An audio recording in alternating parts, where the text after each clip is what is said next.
हाय युवा साथियों, welcome to Kanhaiya Singh का job oriented English teaching centre grammar Gurgaon. दोस्तों, सबसे पहले आप इनका एक स्क्रीनशॉट लेकर अपने पर्सनल डायरी पर लिख लीजिए। फिर हम आपको आपके सामने इस बेमिसाल कोटेशन को एक्सप्लेन कर आपके सामने लाते हैं। दोस्तों, आज की शाम के इस अंक में हम आप सभी के लिए एक बार फिर से लेकर आए हैं एक बेहद ही बेशकीमती कोटेशन, एक बेहद ही बेशकीमती थॉट, एक बेहद ही बेशकीमती रचना जो रचा गया है अमेरिका के एक नामचीन इतिहासकार ऑस्कर हैंडलिन के द्वारा। ऑस्कर हैंडलिन साहब अपनी इस अमर रचना को रचकर हम तमाम युवा समाज के हवाले कर सन 2011 ईस्वी में हमेशा के लिए इस दुनिया से कूच कर गए हैं। तो आइए उनकी उस अमर रचना से, उनकी इस अमर रचना से सीख लेकर अपने जीवन में कामयाबी के गुलाब खिलाया जाए। उनकी वो अमर रचना है where there is no evidence there is no history.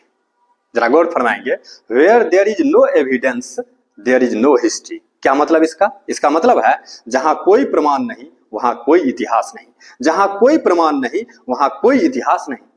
इतिहास का परिभाषा ही गढ़ा गया है इति प्लस हौ प्लस आस, अर्थात इतिहास बीते हुए समय की कहानी होती है जो साक्ष्यों यानी प्रमाणों पर आधारित होती है।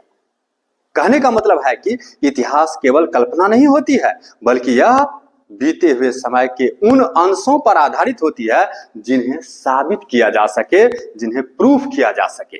क्योंकि ठोस प्रमाण के बिना अतीत में किए गए दावे इतिहास के बजाय अटकलबाजी कहलाते हैं, इतिहास नहीं कहलाते हैं। अब सवाल उठता है कि इतिहास लिखता कौन है, इतिहास रचता कौन है? तो इस प्रश्न का सिर्फ एक ही जवाब है, और वह जवाब यह है कि इतिहास केवल और केवल, इतिहास सिर्फ और सिर्फ पुरुषों के द्वारा ही लिखे जाते हैं, पुरुषों के द्वारा ही रचे जाया करते हैं।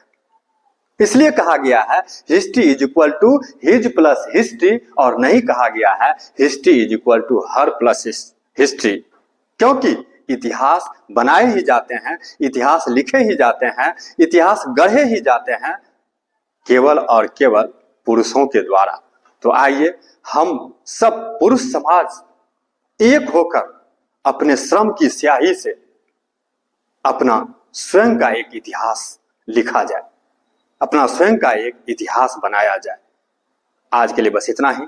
Thanks and take care please. आपको यह कोटेशन कैसा लगा आप जरूर हमें कमेंट बॉक्स में आकर प्रेषित करेंगे। जय जवान, जय किसान, जय विज्ञान।